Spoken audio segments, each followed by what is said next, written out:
Hi, welcome back to my channel. எல்லோரும் எப்படி இருக்கீங்க? ஸ்டிச்சிங் வீடியோக்கு வந்து நல்லாவே ரெஸ்பான்ஸ் இருக்குது. 2-3 சிஸ்டர்ஸ் வந்து கேட்டிருக்காங்க. அவங்க கேட்டது எல்லாமே வந்து நான் ரெகுலராக கண்டிப்பாக போடுவேன். நம்ம ஒரு வீடியோ போடுறேன்னா அதனால் 4 பேருக்கு யூஸ்ஃபுல்லாக இருந்தால் அதுவே எனக்கு போதும். ரொம்ப சந்தோஷம். ஷார்ட் கவுனு, இதுக்கு முன்னாடி ஒரு ஷார்ட்ஸ் வீடியோ போட்டிருக்கேன் பாருங்கள். ஷார்ட் கவுனு வந்து 3 மீட்டரில் தைச்சேன் அப்படி சொல்லிட்டு இதுதான் நான் போட்டிருக்கிறது தான். 3 மீட்டர் கிளாத்தில் பஃப் ஹேண்ட் வச்சு தைச்சிருக்கேன். அதே மாதிரி சேம் 3 மீட்டர் கிளாத்தில் ஒரு மாதத்துக்கு முன்னாடி கட் பண்ணி வச்சது எனக்கு தான். அப்படியே இப்போ ஸ்டிச் பண்ணி காமிச்சிடலாம் அப்படிங்கிறதுக்காக தான். இது வந்து காமிச்சிட்றேன். இது சம்சாக்கு கட் பண்ணி வச்சுருக்கேன். 6 பீஸோ 4 பீஸோ வச்சுருக்கேன்னு நினைக்கிறேன். இது வந்து ஹேண்டுக்கு லைனிங்கை வந்து ஹேண்ட் அளவுக்கு கட் பண்ணிவிட்டு இதை வந்து சும்மா சதுரமாக கட் பண்ணி வச்சுருக்கேன். இதுவும் கைக்கு தான். இது மேலே பாடிக்கு, இதுவும் மேலே பாடிக்கு, இது கீழே பாட்டம். இது வந்து கிரேப் லைனிங். இந்த கிரேப் லைனிங் வந்து 1 மீட்டர் 50 ரூபா. இதுவும் 1 மீட்டர் 50 ரூபாயோ 60 ரூபாய் தான் வந்துச்சு. முன்னாடி வாங்கினது ரொம்ப நாள் வேஸ்ட்டாக இருக்கேன்னு சொல்லிட்டு இப்போ வந்து கட் பண்ணி வச்சு 1 மாதத்துக்கு மேலே ஆகிட்டு. கஸ்டமர்ஸ்க்கெலாம் உடனே கட் பண்ணி தைச்சி கொடுத்துருவேன். எனக்கு மட்டும் அது எவ்வளோ நாள் ஆனாலும் தைக்கவே முடியாது. சரி, ஓகே, நம்ம இப்போ வந்து ஒன்றா தைக்கலாம். இதை வந்து லாஸ்ட்டாக தைச்சிக்கலாம்.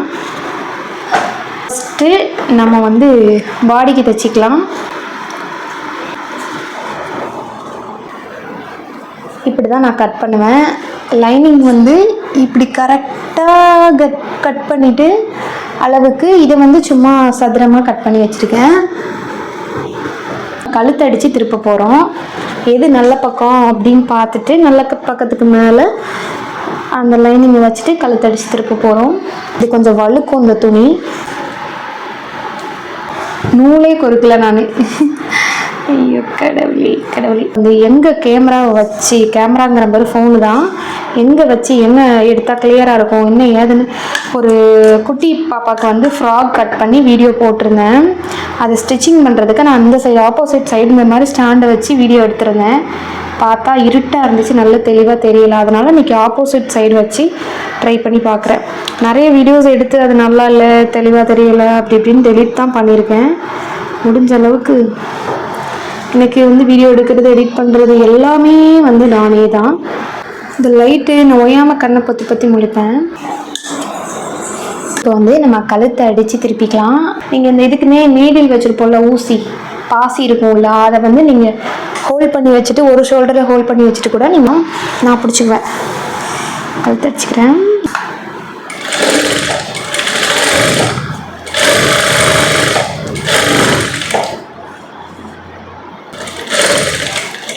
வந்து நான் தைக்கிறது பேக் சைடு அடிச்சாச்சு, அடிச்சுக்கிட்டேன். இப்போ வந்து கழுத்து அந்த அடித்தோம்ல அது சென்டரை வந்து கட் பண்ணி விட்டுறலாம். பாருங்கள், இப்படி கட் பண்ணி விட்டுட்டேன். இப்போ வந்து கொஞ்சம் இந்த குட்டி குட்டியாக இந்த ஸ்நாட்ச் மாதிரி கட் பண்ணி விட்டுக்கலாம். இப்படி இதே ஃபோன் கேமரா எடுக்க ஆள் இருந்தால் கிட்ட வந்து காமிக்க சொல்லலாம். ஸ்டாண்டில் வச்சு எடுக்கிறேன். கொஞ்சம் குட்டி குட்டியாக அப்படி கட் பண்ணி விட்டுருக்கேன். ஏன்னா திருப்பி போட்டு நம்ம தைக்கிறதுக்கு போட்டுட்டு இந்த லைனிங் இருக்கு இல்லையா, இதில் சுற்றி ஒரு தையல் போட போகிறேன். மொத்தமாக திருப்பி போட்டு இன்னொரு தையல் சுற்றி போடுவேன். திருப்பி போடும்போது அந்த ஷேப் என்ன ஷேப் வச்சுருக்கோமோ அப்படி கரெக்டாக வந்துடும். அதுக்காக தான் இந்த தையல் கூட சொல்லுவாங்க. அமுக்கடி இப்படி சாரியாக கூட வாங்கி கட் பண்ணுவாங்க. நான் இப்போ பார்த்தீங்களா சுற்றி இந்த கழுத்தில் வந்து தையல் போட்டுக்கிட்டேன். இப்போ வந்து கழுத்தை திருப்பி போட்டேன். இப்போ திருப்பி போட்டு கழுத்தை சுற்றி தையல் போட்டு வாங்க சுற்றி அடிச்சிட்டேன் பாருங்கள். இப்போ வந்து சுற்றி தையல் போட போகிறேன்.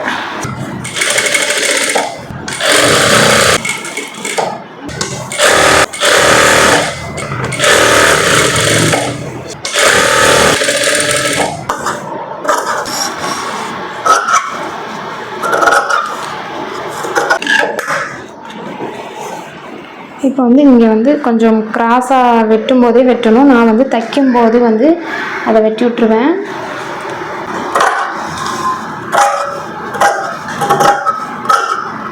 மெயின் உங்களுக்கு டிப் இருக்குது. என்ன பண்ணுவோன்னா, பிரின்சஸ் கட் பண்ணுவோம் இல்லையா, அது வந்து என்ன பண்ணுவோம், இங்கே வந்து அளந்து கட் பண்ணி தைப்போம். நான் வந்து எனக்கு ஈஸியாக முடியணும் அப்படிங்கிறதுக்காக இந்த ஷோல்டர் எது இருக்கா அதை சென்டர் இப்போ இப்படி கூட வச்சுக்கலாம். எனக்கு அளவு தேவையில்லை, இருந்தாலும் உங்களுக்கு சொல்கிறேன், இப்படி மடித்து வச்சுக்கிறேன். இந்த உள்பக்கம் இருக்கு, இங்கே இருந்து 3.5 இன்ச்சு கணக்கு பண்ணணும். 3.5 இன்ச் அளவில் டாட் வச்சு, இந்த 3.5 இன்ச் அளவில் இங்கே டாட் வச்சு, இந்த அண்டர்கோல் சென்டர் இருக்கு இல்லையா, இந்த ஆம்கோல், அதுலேருந்து இங்கே கணக்கு பண்ணி ஒரு கிராஸ் பிரின்சஸ் கட்டுக்கு எப்படி போடுவோம் மார்க்கு அப்படி போட்டுக்கலாம். வந்து ஒரு அப்ராக்சிமேட்டாக போட போகிறேன். நிறைய தச்சு எனக்கு கண் பார்வையிலே வந்து கண் கணக்குலேயே வந்து நான் மார்க் பண்ணியிருக்கேன். இதை வந்து ஒரு சைடு மார்க் பண்ணிவிட்டு நான் வந்து இப்படி 2 பக்கத்தையும் சேர்த்து அப்படி போட்டு நான் இப்படி பண்ணுவேன்னா அது அந்த மார்க் அது அந்த சைடும் வந்துடும் கரெக்டாக. அதில் கொஞ்சம் டார்க்காக மார்க் பண்ணிடுவேன். இந்த மாதிரி பிரின்சஸ் கட் தச்சு நீங்கள் பார்த்துருக்கவே மாட்டீங்க யாரையுமே. அந்த சைடு உள்ள மார்க் வந்து 2 சைடும் இந்த சைடு லைட்டாக பட்டுருச்சு போட்டேன்னா இப்போ இந்த டாட்டு பிடிப்போம் இல்லையா ஃப்ரண்ட் அண்ட் பேக், அதுக்கு பதிலாக நான் பிரின்சஸ் கட் மாதிரி கொஞ்சம் நீட்டாக இருக்கும். அதுக்காக இந்த வளைவு ரொம்ப முக்கியம், கரெக்டாக வரணும் தைக்கும் போது. வச்சுட்டேன்னா பிரின்சஸ் கட் பாருங்கள். இதுதான் வந்து ஈஸி பிரின்சஸ் கட் முடியும். ப்ளவுஸில் எப்படி பண்ண முடியாது, கவுனுக்கு மட்டும்தான் அப்படி பண்ண முடியும். அதுக்கு ஸ்டிச்சிங் போட்டேன்னா இப்போ அமுக்கடி போடணும். டாட் பிடிக்கிறதுனால இங்கே ஏதோ அசிங்கமாக துணி தூக்கிட்டு இந்த மாதிரி இருக்காது, எனக்கு பிடிக்கல, செட் ஆக மாட்டேங்கி. அதனால் பிரின்சஸ் கட் மாதிரி இந்த மாதிரி போடுறது. இப்போ வந்து பேக் சைடு முடிச்சிட்டோம். இதுதான் பேக் சைடு. அப்பா இப்போ வந்து ஃப்ரண்ட் பக்கத்தை வந்து தைச்சிக்கலாம். வந்து கழுத்தடிச்சு திருப்பணும். அதே மாதிரி சேம் ப்ராசஸ் தான். இப்படி தான் ஏதாவது கோல்மால் பண்ணிக்கிட்டே இருக்கும்.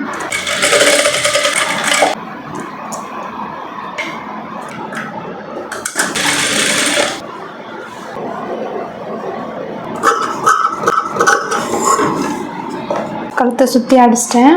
அடித்து இப்போ கவுன் என்கிட்ட கேட்டு படிக்கிற எல்லாருமே வந்து ஈஸியாக இருக்குது சொல்கிறது புரியுது அப்படின்னு தான் சொல்கிறாங்க. நல்லா கவுன் ஸ்டிச் பண்ணிடுறாங்க. அதுக்கு நான் காரணம் இல்லை, அவங்க தான் காரணம். வந்து அவங்க ஆல்ரெடி டெய்லரிங் எல்லாம் தெரிஞ்சு அவங்க திறமையாக இருக்கிறதுனால ஒரே நல்லா படிச்சிருந்தாங்க.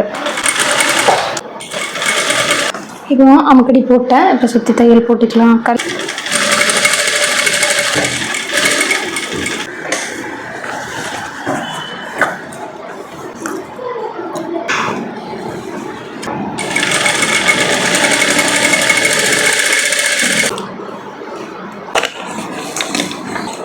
சுற்றி அடித்தாச்சு. பிரின்சஸ் கட் போட்டேன். இப்போ இதையும் பேக்கையும் வந்து ரெண்டு ஷோல்டரும் ஜாயின் பண்ணிக்கலாம்.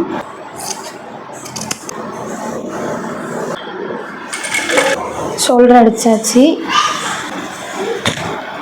நடிப்பை கை சுற்றி அடித்து ஸ்டிச் பண்ணிக்கலாம். இது வந்து எனக்கு ஷார்ட் ஹேண்டு தான் வச்சுருக்கேன். இது வந்து திருப்பி அடிச்சு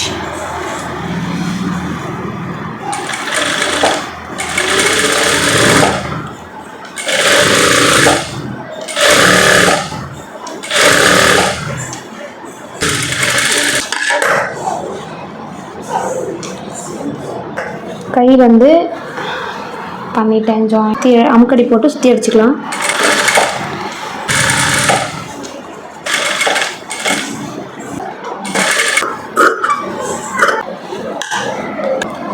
கை ஸ்டிச் பண்ணிட்டேன் பாருங்கள். இதே மாதிரி தைச்சிடலாம். தைச்சிட்டு காமிக்கிறேன். இப்போ மேலே பாடி ஸ்டிச் பண்ணியாச்சு. இப்போ 2 ஹேண்டும் ஸ்டிச் பண்ணி வச்சுருக்கேன். அதை 2 அட்டாச் பண்ணிக்கலாம்.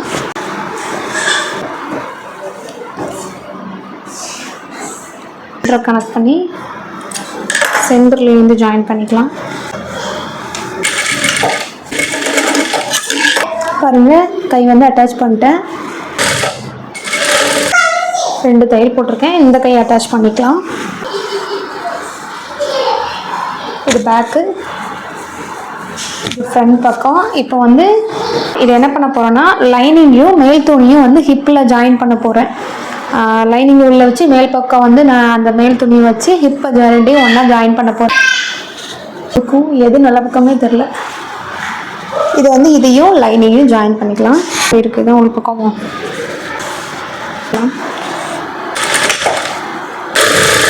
ஜாயின் பண்ணிட்டேன். அடியில் மடிச்சடிக்கிறதெல்லாம் ஃபைனலாக பார்த்துக்கலாம். இன்னொரு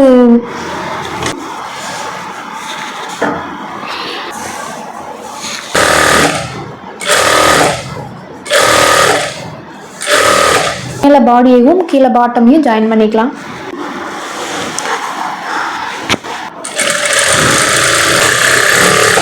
இல்லை 2 தையல் கூட போட்டுக்கலாம், இல்லை 1 தையல் கூட போட்டுக்கலாம், நம்ம விருப்பம் தான். பாருங்கள், பக்கத்தையும் ஜாயின் பண்ணிக்கலாம்.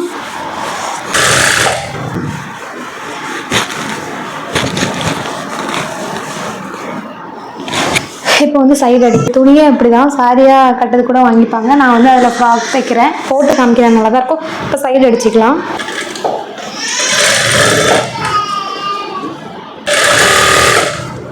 இப்போ வந்து இந்த சைடு அடிக்கும்போது ஃபஸ்ட்டு உள்ளே உள்ள துணியை மட்டும் அடிச்சு விட்டுக்குவோம்.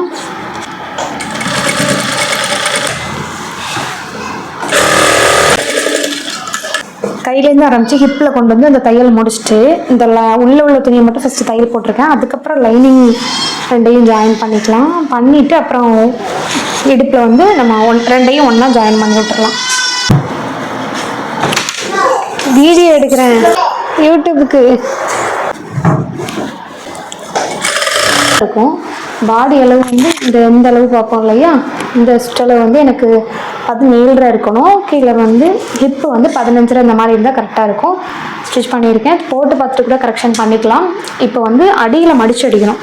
இதாக இருக்கு இல்லையா, இதை வந்து அடிச்சிட்டோன்னா அடித்து ரோப் வச்சா முடிஞ்சிருச்சு.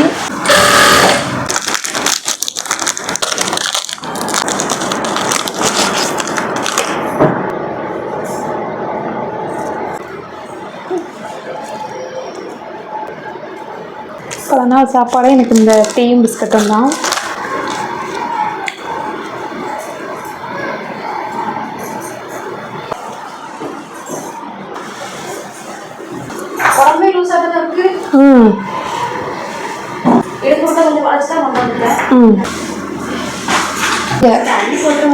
சரி சரி.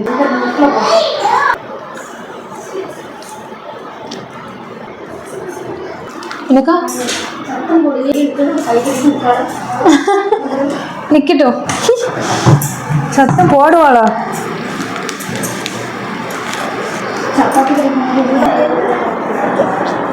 ஓடிட்டே இருக்க முடியும் அவ்வளோ நேரம். கடவுள். லைனிங் வந்து சுற்றி மடித்து அடிச்சுட்டேன். இப்போ வந்து வெளியில் உள்ள துணியை வந்து மடித்து அடிச்சுக்கலாம். மடித்து அடிச்சுட்டு ஃபுல்லாக காமிக்கிறேன்.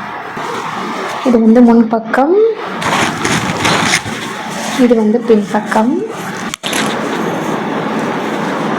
இந்த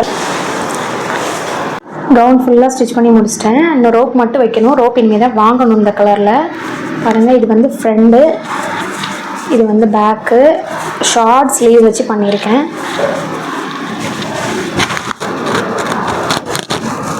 அடியில் பாருங்கள், இதில் வந்து ஃப்ளோரல் நிறையவே வரும்.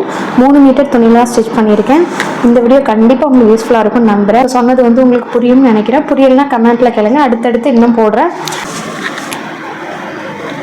ரோப்பு வந்து இல்லை வாங்கணும்னு சொல்லியிருந்தேன். ஆனால் ரோப்பு வந்து கிடச்சிருச்சு. இந்த கலரில் இருந்துச்சு. இது மட்டும் ஒரு பீஸ் மட்டும் கிடந்துச்சு.